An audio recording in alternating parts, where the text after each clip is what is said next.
Cette vidéo est un projet amateur et contient quelques défauts de tournage. L'univers de Lovecraft n'est pas non plus à mettre entre toutes les mains. Veuillez donc prendre conscience de cela en regardant la vidéo. Nous déclinons toute responsabilité de crise de panique, de frayeur, de contact par des grands anciens ou de vision de cités englouties aux formes non euclidiennes. Bon visionnage. Bonjour à tous et bienvenue dans cette seconde partie de la première séance du JDR de l'appel de Cthulhu.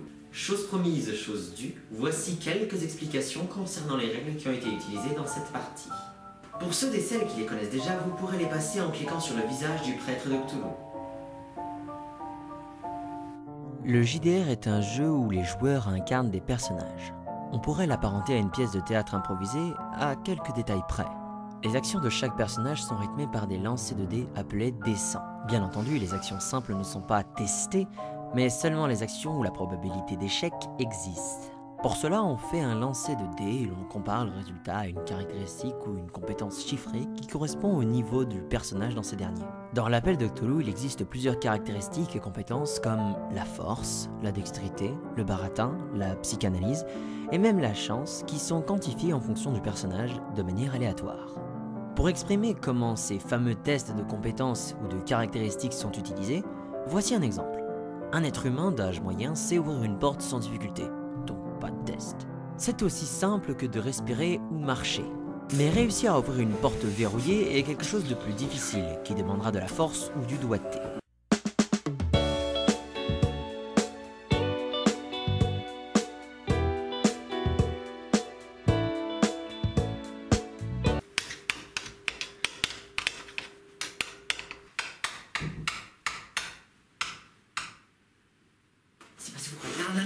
C'est là que l'on lance les dés pour définir s'il a réussi ou s'il a échoué.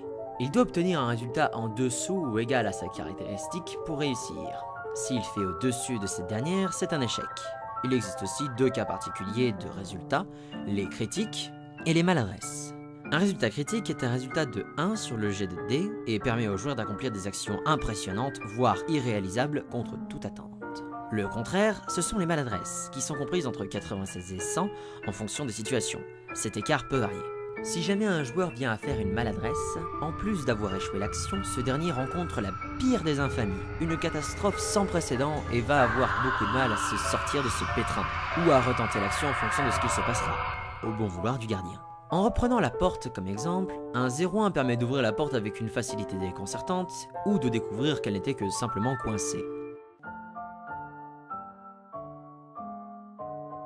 Alors qu'un 100 peut signifier que vous fermez la porte encore plus, ou qu'en la défonçant, vous tombiez dans l'escalier qui se trouvait derrière. Attention à la chute. Dans cette version de l'appel de Cthulhu, certaines conditions peuvent moduler le jet avec des dés bonus ou malus. En gros, ces dés sont lancés avec les dés de base pour définir une nouvelle dizaine, et si c'est un dé bonus, on retient le dé de dizaine le plus intéressant. Si c'est un dé malus, le plus embêtant. Voici quelques exemples toujours avec la porte pour vous les représenter. Si vous avez un bélier portatif ou une boîte à outils, c'est plus facile d'ouvrir la porte. Par contre, si vous êtes blessé à l'épaule ou que vous êtes pressé par le temps, par la pression de cultistes belliqueux, c'est bien plus difficile. En parlant de difficulté, un autre point important est le niveau de difficulté d'un jet. Il y en a 4. Ordinaire, qui est l'utilisation classique de la caractéristique ou de la compétence sans modificateur, exemple une porte coincée mais pas verrouillée. Majeur, on divise la caractéristique associée à l'action par 2 et on doit faire un résultat en dessous de ce nouveau seuil, exemple une porte verrouillée et un peu solide. Extrême, on prend le 5e de la caractéristique pour représenter une difficulté vraiment ardue. C'est dans ce genre de conditions que l'on retrouve le seuil de critique à 96 au lieu de 100. Exemple, une porte en bois neuve renforcée de plaques de métal avec de nombreux verrous solides et neufs. Et enfin, critique, il faut obtenir sur le jet de dés 1 où l'action est nulle. Exemple, un coffre-fort de banque. Autre chose importante, les résultats au jet de dés qui sont accomplis en dessous des seuils précédents sont considérés comme des réussites du même nom. Une réussite ordinaire si c'est en dessous de la caractéristique, une réussite majeure si c'est en dessous de la caractéristique divisée par 2, etc., etc. Cela impacte le résultat et peut apporter plus de choses en fonction du résultat. Tout ce que j'ai décrit précédemment représente un test face à des objets ou l'environnement. Mais qu'en est-il face à des êtres humains ou des créatures étranges ou animales ? Eh bien là, il faut accomplir un test opposé. En simple, chacun des parties accomplit son jet de dés et celui qui obtient le meilleur résultat gagne.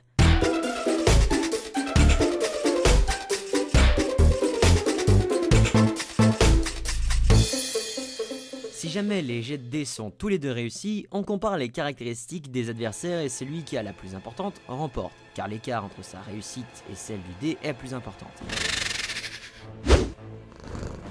Si les caractéristiques sont égales, on compare les résultats. Le plus faible score l'emporte. Si cela ne suffit toujours pas, il suffit de tirer le gagnant à cloche-pied en faisant un Shifumi au-dessus du vide et en priant Cthulhu.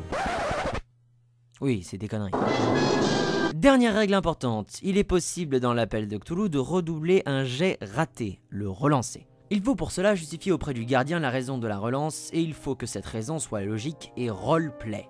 On ne peut pas redoubler dans un combat par exemple. Vous verrez un exemple parfait dans cette vidéo. En parlant de combat, nous n'avons pas encore rencontré ce cas de figure pendant cette partie de la séance. Donc je ne détaillerai pas les règles et je pense que tout ceci suffit largement pour bien tout comprendre. Et voilà, c'est ici que se finit la partie explication des règles. Bon visionnage. D'accord. Super. Merci. Bien. Du coup, moi je propose, on a deux choix qui s'offrent à nous. Premièrement, en fait, avoir en fait une liste des cabanes et des endroits en fait potentiellement où ils peuvent se cacher. Du coup, apparemment, je peux le trouver en fait dans la bibliothèque du coin. Ou sinon, utiliser en fait, aller chez les fugitifs, ce qui donnerait ce qui nous mettrait en fait en effraction. Normalement, on n'a pas les autorisations pour, mais ça nous aiderait beaucoup en fait à trouver les fugitifs. Qu'est-ce que vous en pensez?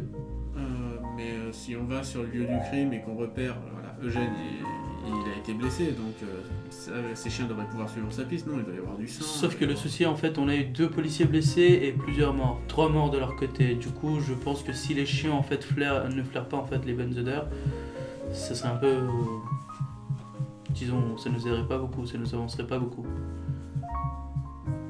C'est pour ça en fait que pour être sûr, il vaut mieux en fait tenter d'aller, disons, chez eux. Je suis pas très sûr que se mettre en effraction pour ça Bah écoutez, soit plus efficace. Bah écoutez, mis à part en fait, je peux pas vous aider dans le sens où, mis à part si je peux faire l'effort de se souvenir en fait où le mec en fait a été blessé. Bien sûr, mais il vous y emmène. Là où il y a eu le fusillade. Et là, il y a eu la fusillade, bien sûr. Oui, mais dans le sens en fait où l'un des 2 fugitifs en fait il a été. Ah oui, non, mais les fugitifs ont été blessés, ils sont partis dans une direction, tu sais bien où est-ce qu'ils sont partis. Oui, mais l'endroit où il a été blessé, moi je le sais du coup. Bien sûr, bien sûr. Bah du coup oui, on peut essayer ça. Ces chiens doivent bien être capables de retrouver des traces de sang puis de suivre ça dans la forêt. Enfin, je pense On pas va que les essayer. mecs blessés ça court la forêt.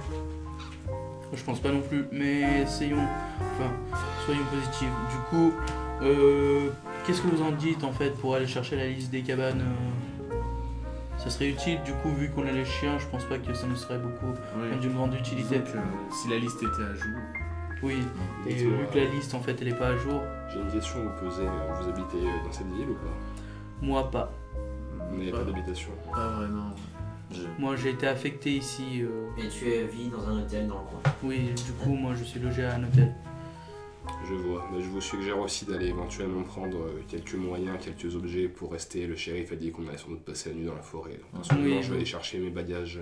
Il vaut mieux. Du coup, pour les matériels, vous connaissez des endroits où je peux aller acheter en fait des objets pour. Et je connais la ville. Il y a toujours ce magasin qui est tenu par Spencer. Je peux vous indiquer où c'est. Après, je ne sais pas si ça a changé avec le temps. Du coup, je me rends à cet endroit-là. Ok, toi donc tu vas aller récupérer, donc acheter du matériel et du matos pour ça. Je rentre chez Et, moi. Toi tu pour rentres chercher. chez toi pour aller récupérer tout. Et qui d'autre en fait a besoin de matériel? Et qui Je vais rentrer chez moi et Vous préparer avez- des chiens D'accord. pour Mais les autres groupes ainsi Vous que avez pour- les matériels pour? Oui, je pense que chez moi j'ai de quoi camper une nuit ou 2 dans la forêt. D'accord. Et vous? J'ai toujours de quoi dormir dehors. Donc d'accord. Très bien, donc chacun va me dire ce que vous allez faire. Donc toi tu vas au Spencer, toi tu rentres chez toi tu vas au chenil récupérer les chiens pour les amener.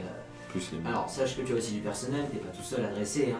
On va dire, tu es le propriétaire de la compagnie qui s'occupe des chiens, mais tu as deux dresseurs professionnels et un apprenti.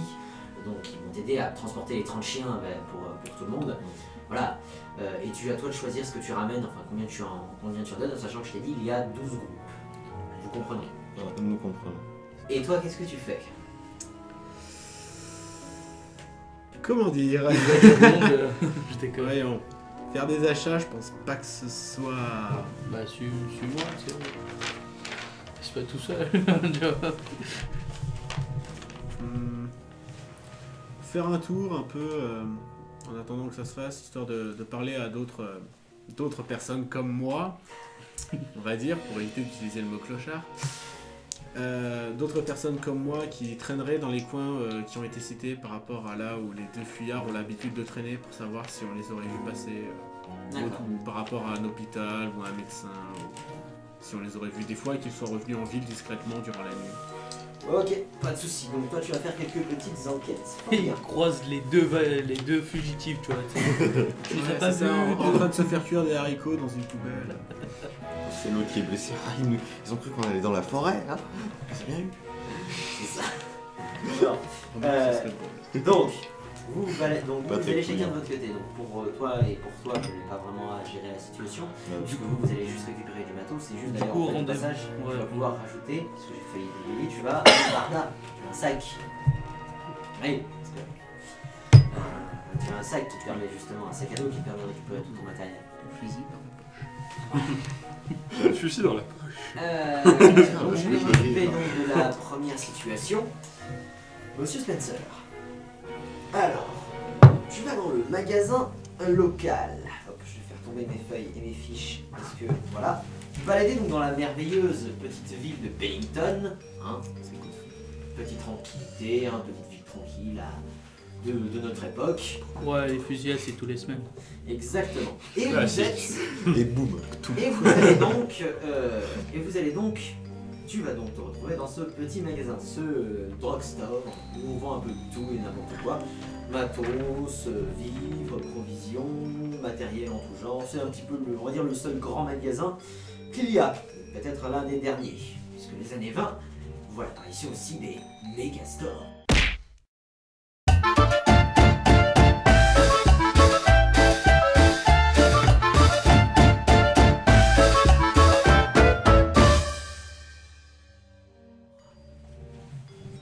C'est pour ça que je suis devenu un vagabond. C'est trop compliqué. Et tu peux voir déjà donc Industrialisation, deux personnes, enfin pour l'instant une seule, un vieux monsieur qui se tient donc qui se tient au comptoir. La personne a l'air d'être assez âgée et tremblotante. Hein. Je vois qu'elle a déjà atteint l'âge limite C'est légal pour critique. pouvoir tenir ce genre de boutique. Et il fait. Oui, vous désirez, monsieur? Bonjour, bienvenue dans notre magasin, Arthur Spencer. Bonjour monsieur. Enchanté. Ses mains tremblotantes, vieux, calleuse, le personnage en lui-même est... Dites-moi, vous avez passé l'âge pour tenir cette boutique? Vous avez pas quelqu'un pour vous aider? Je peux encore tenir... Je peux encore tenir cette boutique comme si j'en avais encore 20 ans, moi. Pas votre voix. Oui, ma voix va très bien. Bah, maman, qu'est-ce que vous voulez, vous? À critiquer les gens. Non mais... Vous avez pas vu quoi, vous? Non. J'ai jamais vu. Disons que je suis venu en fait parce que j'étais sur une enquête. Je suis détective du coup, mais du coup en fait j'ai pas besoin de cacher ces informations pour l'instant. Ah, Et je suis à la recherche surtout en fait de matériel pour aller faire des recherches dans la forêt. ah, Vous avez sûrement entendu parler de la fusillade qu'il y a eu. de la quoi? De la marmelade? Oui, c'est bien ça. J'ai eu une marmelade? Non, je n'en ai pas entendu parler. Une fusillade, oui, mais une marmelade, jamais. Du coup, j'aurais besoin d'informations sur la marmelade aussi. Non. Sur la marmelade, je vous l'ai dit que j'en ai aucune idée. Sur la fusillade, je n'en sais rien. Par contre, si vous voulez aller vous balader en forêt, il va falloir vous changer de tenue. C'est pas avec vos escarpins que vous allez réellement vouloir réussir, hein, monsieur. C'est justement pour ça que je suis là, monsieur. Ah bah fallait commencer ça tout de suite au lieu d'insulter les gens quand ils commencent leur boulot, non mais... Arthur! Junior! Junior! Viens ici, espèce de bon à rien. Et vous voyez alors, enfin tu vois alors ce monsieur qui a l'air d'être, on va dire, un peu plus en meilleur état, qui arrive. Ah bah, bon sang, je t'ai déjà dit un nombre incalculable de fois, arrête d'accueillir les clients, tu es à la retraite. Je suis encore capable de tenir ce magasin, c'est moi qui te l'ai légué, je peux encore faire des choses. Non papa, tu sais très bien que tu as besoin d'aller faire... Excusez-moi monsieur. Mon père, qui était l'ancien propriétaire... Je suis toujours propriétaire de ce magasin, c'est marqué Spencer en haut. Et je m'appelle aussi Spencer, Arthur Spencer, mon cher père. Tu m'as légué ce nom-là aussi. Oui, mais quand même. Je comprends. Oui, excusez mon père. Il a plus toute sa tête. Pardon! Je disais que tu n'as plus toute ta tête. Oh! Et il s'en va en bougonnant. Bon, j'ai pu rapidement entendre la discussion, mais je n'ai...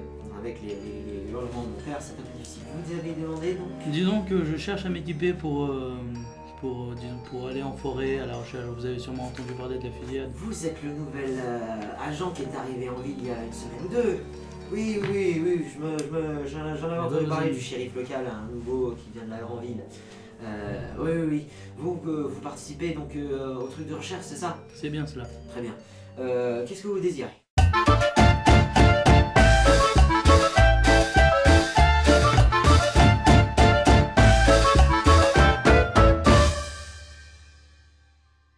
J'arrête le discours ici, car ce qui va suivre a été filmé de manière assez chaotique. Il nous a été très difficile de trouver un bon montage convenable. Donc, cette partie va vous être racontée par mes soins attentifs. Premièrement, tout le début de cette séquence est une grande scène d'achat, que je vous passe pour plusieurs causes d'ordre technique et pour vous éviter de grands moments blancs. Mais si cela vous intéresse quand même, voici la liste de ce qu'ils ont acheté ou récupéré. Je vous laisse quelques secondes musicales pour pouvoir mettre la pause et lire à votre convenance.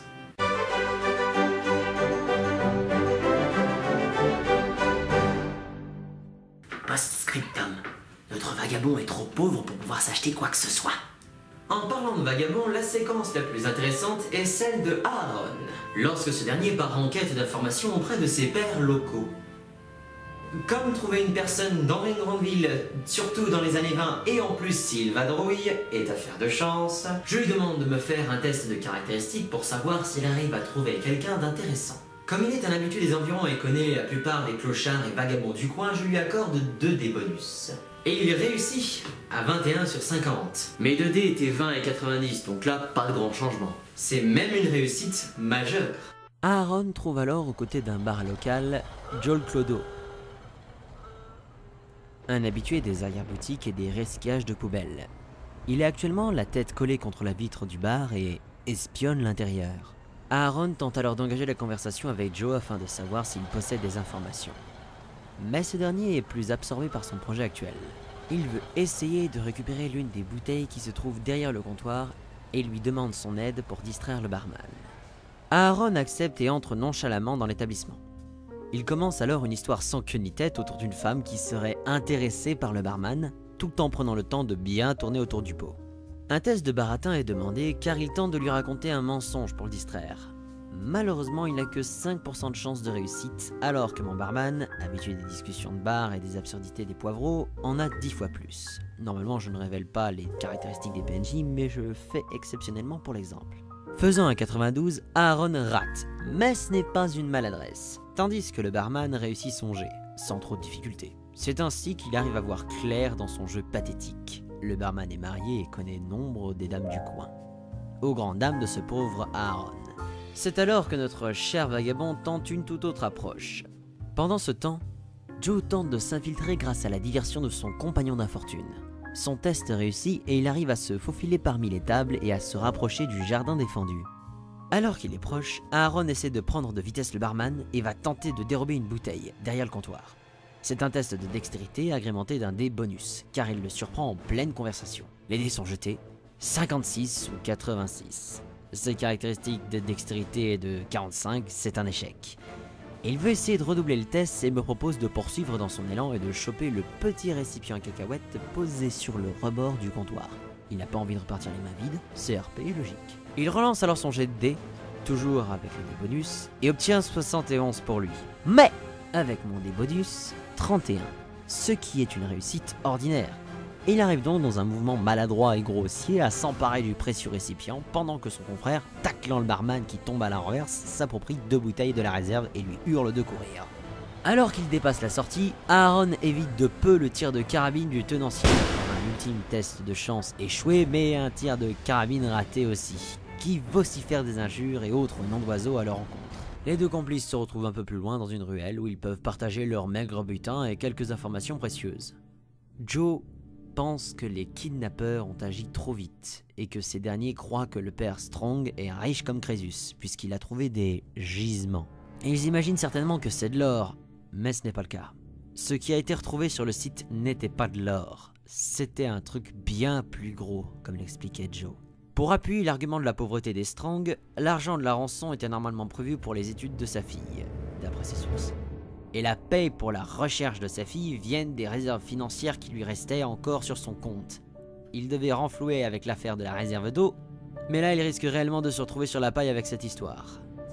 Après cela, il est reparti avec une bonne bouteille de Jack Daniels, quelques cacahuètes et une bonne histoire racontée aux autres membres de son groupe.